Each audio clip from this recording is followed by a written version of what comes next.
நீங்க இப்படி பேசுறத யாராவது பார்த்துட்டா தேவையில்லாத பிரச்சனையெல்லாம் வருங்க. வச்சிடுங்க. நான் உன்னை பார்க்காமலே இருந்திருந்தா எங்கேயோ நீ நல்லா இருக்கன்னு நினைச்சு நானும் நிம்மதியா இருந்திருப்பேன். உன்னை மறுபடியும் ஏன் பார்த்தோன்னு இருக்கு லக்ஷ்மி.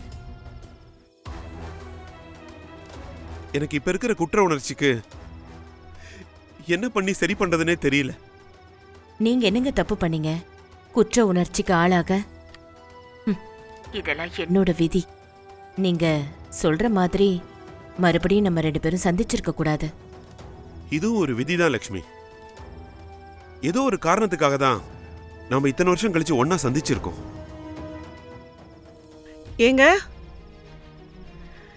எங்க போனாரு?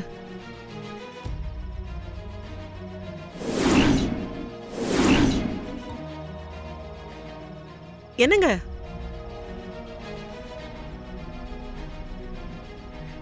ஏங்க இந்த நேரத்துல தூங்காம என்னங்க பண்ணிட்டு இருக்கீங்க? அது வந்துமா ரொம்ப நேரமா தூக்கம் வரவே இல்லை. அதான் அப்படி சும்மா மேல வந்தேன். யார்கிட்டயும் போன்ல பேசிக்கிட்டு இருந்த மாதிரி இருந்துச்சு. என்னத்த அப்படி பாக்குறீங்க? நான் பழைய வான்மதி இல்ல. நான் என் தப்ப உணர்ந்துட்டேன்னு சொல்றேன்ல. அப்படியும் நம்பாம இப்படி பாத்தீங்கன்னா என்ன அர்த்தம்? இனிமே நான் எந்த தப்பும் பண்ண மாட்டேன். ஆரத்தி எடுத்துக்கோங்க. நான் என்ன தப்பு பண்ணாலும் இப்ப வரைக்கும் என்னை எங்கேயும் விட்டு கொடுக்காம பாத்துட்டு இருக்கீங்க. எனக்காக நிறைய சப்போர்ட் பண்ணிருக்கீங்க. அதெல்லாம் யோசிச்சு பார்த்தா நான் எவ்வளவு தப்பு பண்ணிருக்கேன்னு என்னால புரிஞ்சுக்க முடியுது. நான் தெரிந்துட்டேன். ஆரத்தி எடுத்துக்கோங்க.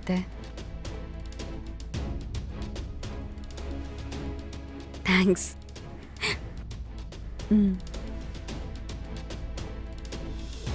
பிசினஸ் எப்படி எல்லாம் நடத்தணும்னு அறிவை வளர்த்துக்க. அதுக்கு என்ன பண்ணணும்னு யோசி.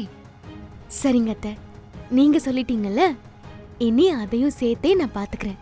அப்பவும் நீ கிச்சனை வான்மதி கிட்ட ஒப்படைக்க மாட்ட இல்ல? அவளே சும்மா இருந்தாலும் இவங்க சும்மா இருக்க விட மாட்டாங்க போல இருக்கு. நான் கிச்சன்ல வேலைக்காரியா இருக்கணும். அதான் உங்க ஆசை. அது மட்டும் என்னைக்கும் நடக்கவே நடக்காது. உங்களால முடிஞ்சதை பாத்துக்கோங்க. அப்படிலாம் நான் கிச்சன்ல வந்து மாட்டிக்க மாட்டேன். அக்காவும் பண்ணட்டும் அத்தை. அதுக்காக என்னால சமையல் கட்ட விட்டு கொடுக்க முடியாது. நான் சமைச்சு போட்டு எல்லாரும் சாப்பிடணுங்கிறது என்னோட ஆசை. சரி, அது உன் இஷ்டம். ஆனா நீ பிசினஸ்லயும் கவனம் செலுத்தணும். இல்லனா நான் உன்னை கிச்சனுக்குள்ளே நுழைய விட மாட்டேன். சரிங்க அத்தை. கொஞ்ச நாளா இவ நடந்துக்கிறதெல்லாம் வித்தியாசமாவே இருக்கு. ஏதோ தப்பா இருக்கிற மாதிரியே என் மனசுக்கு தோணுது. நானும் உன் கூட வரேன். எங்க போறீங்கன்னு எனக்கு தெரிஞ்சே ஆகணும். அத்தை, அவரே இப்பதான் எங்கேயோ கூட்டிட்டு போறேன்னு ஆசைப்பட்டு கூப்பிடுறாரு. நீங்க கூட வரீங்கன்னு சொன்னா உங்களுக்கு பயந்து வேண்டான்னு சொல்லிடுவார் அத்தை. புரிஞ்சுக்கோங்க அத்தை. ஏய், அவன் எதுக்காக கூப்பிடுறானே தெரியாம எப்படி உன்னை அனுப்ப முடியும்? கூப்பிடுறது உங்க புள்ளதானே அத்தை. பேயோ பூதமோ இல்லையே. எதுக்கு அத்தை பயப்படணும்? நான் போயிட்டு வந்துடுறேன். அவன் எப்படா கூப்பிடுவான்னு நீ எதிர்பார்த்துட்டு இருக்க. அது நல்லாவே தெரியுது. சரி சரி, நீ போயிட்டு வா. தேங்க்ஸ் அத்தை. இத பாரு, அங்க ஏதாவது தப்பா நடந்தா நீ எனக்கு கால் பண்ணணும். சரிங்க அத்தை.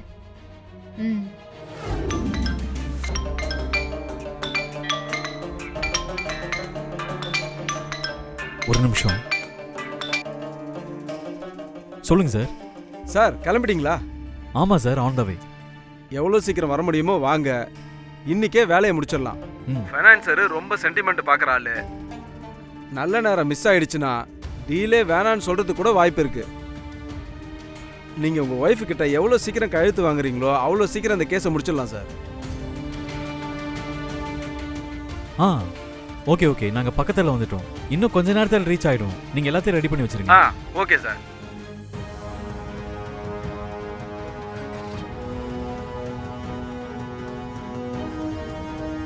என்னங்க, என்ன ரெடி பண்ணணும்?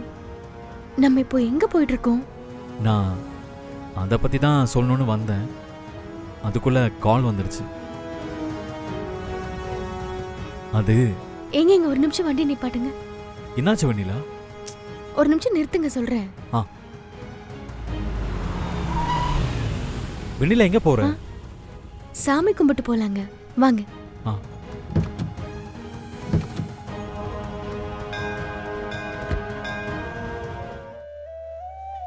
கடவுளே, வருண் எனக்கு கிடைக்கணும், அவரோட பிசினஸ் சக்சஸ் ஆகணும்.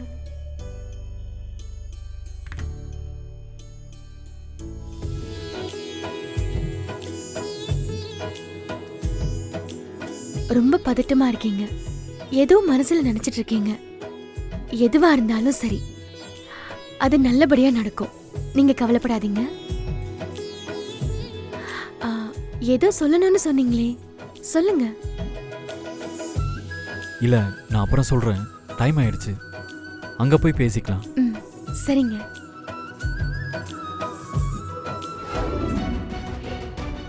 என்ன மேடம் நின்றுட்டே இருக்கீங்க?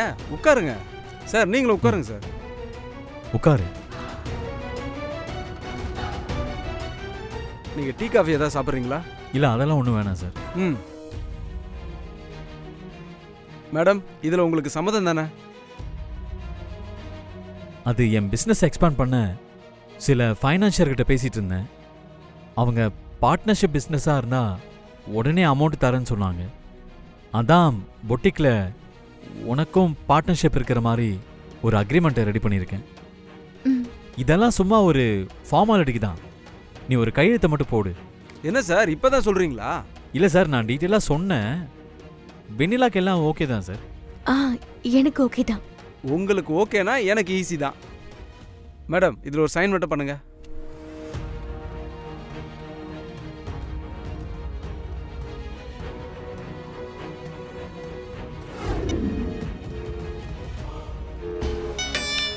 யாரு?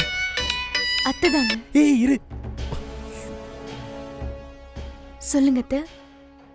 வெண்ணிலா, வருண் உன் பக்கத்துல தான் இருக்கானா? ஆமா அத்தை. சரி, நான் என்ன பேசுறேன்னு அவன்கிட்ட காமிச்சுக்க வேண்டாம். நான் கேக்குறதுக்கு மட்டும் பதில் சொல்லு. சரிங்க அத்தை. முக்கியமான விஷயம், வெளியே போகணும்னு அவ்வளோ அவசர அவசரமா கூட்டிட்டு போனா எல்லாம் ஓகே தானே? எதுவும் பிரச்சனை இல்லையே? அதெல்லாம் ஒன்றும் இல்லை அத்தை, எல்லாம் ஓகே தான்.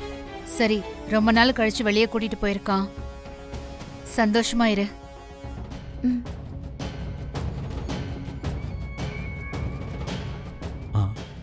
அம்மா என்ன சொன்னாங்க? சும்மாதாங்க, எங்க இருக்கீங்கன்னு கேட்டாங்க, நான் சமாளிச்சிட்டேன். சார், உங்களுக்கு எல்லாம் ஓகே தானே? வேற எதுவும் ப்ரொசீஜர் இருக்கா? உங்களோட வேலை முடிஞ்சிருச்சு. இனி என்னோட வேலை தான். அதை நான் முடிச்சுட்டு சொல்கிறேன். நீங்கள் கிளம்புங்க. இந்தாங்க, வாங்க. வா வெண்ணிலா.